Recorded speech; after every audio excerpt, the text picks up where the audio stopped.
বুড়ি তার ঘরের মেঝেতে শুয়ে ঘুমোচ্ছিল। তখনই ঘরের চাল ফুটো হয়ে একটা আধ খাওয়া আমের আঁটি তার মাথার উপর পড়ল।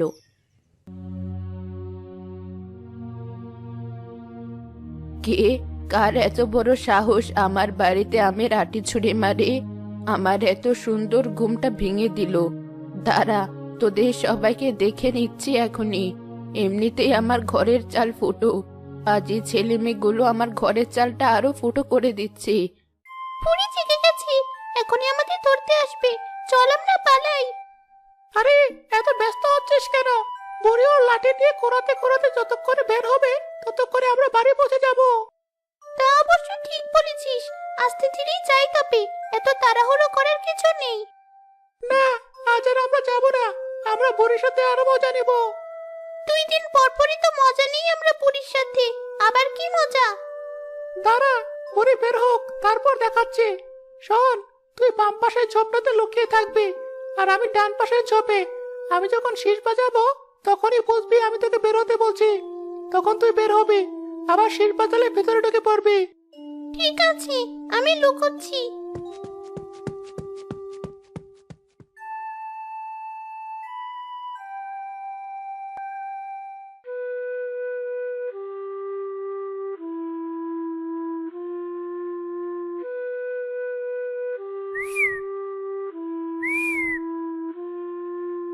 তুই আমার চালে ঢিল ছুঁড়েছিলি তাই না?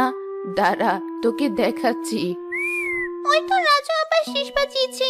যাই, আমি ঝোপের ভিতর লুকোই আবার। আ আমার গায়ে ঢিল কে ছুড়লো? ওদিক থেকে শীষ বাজানোর শব্দ শুনলাম। আরেক বানর মনে হয় ওখানে লুকিয়ে আছে। যাই, আগে ওটাকে ধরি। রাজু আবার শীষ বাজিয়ে আমাকে বের হতে বলছে। যাই, আমি বের হই। এই যে বুড়ি, আমি এখানে, পারলে ধরো আমাকে। ওই বজ্জাত মেয়েটা আবার সামনে এসেছে। যাই, ওকেই আগে ধরি। যেটা লুকিয়ে আছে ওটাকে পরে ধরা যাবে। আমাদের কাউকে ধরতে পারবে না তুমি বুড়ি।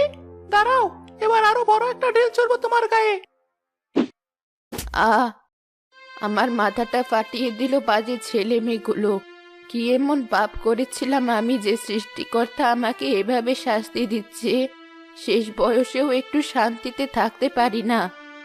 এই সিমি, বেরিয়ে আয়। এই বুড়ি আর আমাদেরকে ভয় দেখাতে পারবে না। খুব ভালো কাজ করেছি না আমরা? এরপর আর লাগতে আসবে আমাদের পিছে? না না, আমি আর কারো পিছে লাগতে যাব না। ভুল হয়ে গেছে আমার। তোদেরকে কতবার আমি ভালো মতো বুঝিয়ে বলেছি যে আমার চালে ঢিল ছুড়িস না তোরা। আমি গরিব মানুষ, কোনো রকম খেয়ে পরে বেঁচে থাকি।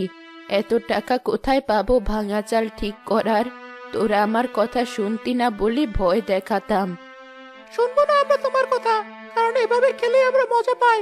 আজ তোমার মাথায় ব্যথা পেয়েছো, কাল হয়তো অন্য কোথাও ব্যথা পাবে। তাই শান্তিতে থাকতে চাইলে আমরা যা করছি চুপচাপ মেনে নাও।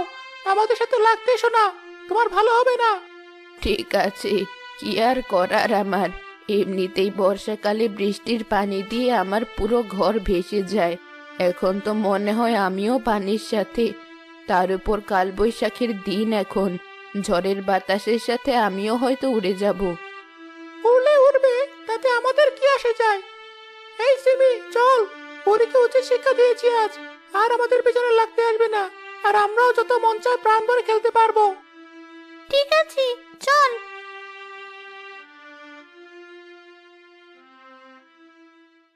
আজকালকার ছেলে মেয়েরা বয়স্কে কাউকে দেখে সম্মান করা তো দূরে থাক, উল্টো আরো অপমান করে। অবশ্য আমার মতো বুড়ি কারো সম্মান পাওয়ার যোগ্যও না। যাই, মাথায় একটা কাপড় বেঁধে মুরগিগুলো ঘরে তুলি। বুড়ি মুরগিগুলো খুপিতে তুলে রাতে ঘুমাতে গেল।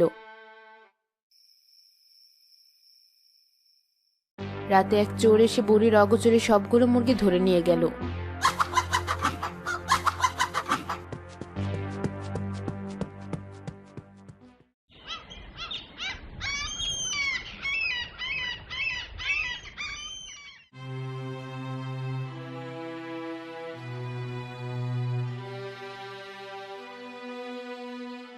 ও মা বুড়ি, তোমার কপালে কি হয়েছে?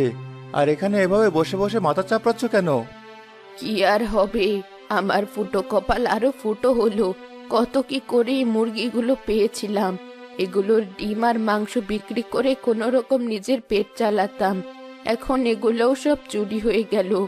আমি কিভাবে কি করব, কি খেয়ে বেঁচে থাকবো এখন? বুড়ি, তুমি চিন্তা করো না, একটা না একটা উপায় বের হবেই। সকালের নাস্তাটা না হয় আমাদের সাথেই করো তুমি। তোর বউ আবার কিছু বলবে না? তুমি আমার সাথে যাচ্ছ, ও তোমাকে কিছু বলতে যাবে না। তুমি চলো তো আমার সাথে। আচ্ছা, চল তাহলে। আজ এত তাড়াতাড়ি ফিরে এলে যে কাজ থেকে, আর বুড়ি তোমার সাথে কি করছে? আর বলো না, কাজে যাওয়ার পথে দেখি বুড়ি তার মুরগির খুপির সামনে বসে কাঁদছে। তার শেষ সম্বল ওই মুরগিগুলো কে যেন চুরি করে নিয়ে গেছে। বুড়ি এখন কি করবে, কি খাবে ভেবে আমার সাথে নিয়ে আসলাম। তুমি বুড়িকে কিছু খেতে দাও, আর তার মাথায় কিছু একটা দিয়ে বেঁধে দাও। তোমার কাণ্ডজ্ঞান দেখলে মেজাজ খারাপ হয় আমার। যেখানে আমার ছেলে মেয়ে ঠিক মতো খেতে পায় না, সেখানে তুমি আরেকজনকে তোমার সাথে করে নিয়ে এসেছো খাওয়ানোর জন্য। আরে, এমন করছো কেন? ছোট থাকতে যখন বুড়ির ঘর সংসার সবকিছু ছিল, তখন কত তার কাছে গিয়ে খাবার খেয়েছি হিসাব নেই। একটা দিন শুধু বুড়িকে দেখে রাখো, কালকের ভেতর মোড়ল সাহেবকে বলে বুড়ির একটা ব্যবস্থা করে ফেলবো। ঠিক আছে, কি আর করার। আমার স্বামীর যখন জনদরদি হওয়ার শখ, তখন তো আমাকে না খেয়ে হলেও মানুষকে দরদ দেখাতে হবে। আসুন, ভেতরে আসুন। বিকেল হলে জসিম বুড়িকে নিয়ে মোড়ল সাহেবের বাড়িতে গেল। তা বলো জসিম, তোমার কি অবস্থা? এতদিন পর কি মনে করে এলে? এসেছিলাম একটু কাজে, আপনার সাহায্যের দরকার ছিল। হ্যাঁ, বলো কি সাহায্য লাগবে? এই বুড়িকে তো চিনেনই আপনি, বড় ভালো মানুষ, আর অনেক অসহায়। তাকে দেখার মতো কেউ নেই। তার শেষ সম্বল মুরগিগুলো কে যেন চুরি করে নিয়ে গেছে। বড় দুঃখের বিষয়। এখন আমি কি করতে পারি? আপনি যদি বুড়িকে কিছু অর্থ দিয়ে সাহায্য করতে পারতেন, খুব উপকার হতো। তুমি না এর আগের বার বুড়ির জন্যই টাকা নিয়ে গিয়েছিলে, আবার বুড়ির জন্য সাহায্য চাইতে এসেছো? জি, বিপদে পড়ে। সাথে যদি আপনি বুড়ির ঘরটাও ঠিক করে দিতেন, তার খুব উপকার হতো। দেখো জসিম, আমার অনেক টাকা পয়সা আছে ঠিক আছে, কিন্তু তাই বলে এই ভেবো না আমি সবাইকে দান করার জন্য বসে আছি। এই টাকাগুলো পাওয়ার জন্য আমার অনেক কষ্ট করতে হয়েছে। বারবার একজনকে আমি সাহায্য করতে পারবো না। এটাই শেষবার মোড়ল সাহেব, এরপর আপনার কাছে সাহায্য চাইতে আসবো না। জি মোড়ল সাহেব, শেষবারের মতো বুড়িকে উপকার করে দেখুন। আপনাকে আর নিরাশ করবে না সে। আমার সামর্থ্য থাকলে আমি বুড়ির উপকার করতাম, আপনার কাছে সাহায্য চাইতে আসতাম না। ঠিক আছে, তুমি যখন এত করে বলছো, আমি করব বুড়ির উপকার, কিন্তু তার বিনিময়ে বুড়ির মুরগি যত ডিম দিবে তার অর্ধেক আমাকে দিতে হবে। বুড়ি, তুমি কি এই শর্তে রাজি? জি, আমি রাজি। ঠিক আছে, টাকা নিয়ে যাও। আর ঘর ঠিক করার টাকাটা? বুড়ির ঘর ঠিক করে আমার কোনো লাভ নেই, তাই আমি ওটার টাকা দেব না। বুড়ি বাঁচলো নাকি মরলো সেটা আমার দেখার বিষয় না। আমার লাভটুকু পেলে আমি খুশি। ওটার ব্যবস্থা তোমরা নিজেরাই করো। আমি যেটুকু দেখছি ওটুকুই বেশি। জি মোড়ল সাহেব, ধন্যবাদ আপনাকে। হ্যাঁ, ধন্যবাদ। আমরা আসি তবে। জসিম আর বুড়ি মিলে বাজার থেকে আবার কয়েকটা মুরগি কিনে আনলো। জসিম মুরগিগুলো বুড়ির বাড়ি পর্যন্ত পৌঁছে দিল। এবার তোমার ঘরটা ঠিক করতে হবে বুড়ি। না ঠিক করলেও সমস্যা নেই, আমার অভ্যেস হয়ে গেছে এভাবে থাকতে থাকতে। কিন্তু এবার তোমার ঘরে চালের অবস্থা বেশি খারাপ। আমি দেখি অন্য কোনো ব্যবস্থা করা যায় কিনা। তুই যা করেছিস তাই যথেষ্ট বাবা, এতটুকুই বা কে করে। তুই এবার তোর কাজে যা, আমাকে নিয়ে আর তোর চিন্তা করতে হবে না। অনেক চিন্তা করেছিস আমাকে নিয়ে। ঠিক আছে বুড়িমা, আমি তবে চললাম। তোমার কোনো সমস্যা হলে আমাকে ডেকো। যাক, বাড়ি ফিরলে অবশেষে। কিন্তু তোমার মুখ অমন ভার কেন? বুড়ির তো সব ব্যবস্থা মোড়ল সাহেব করে দিয়েছেন।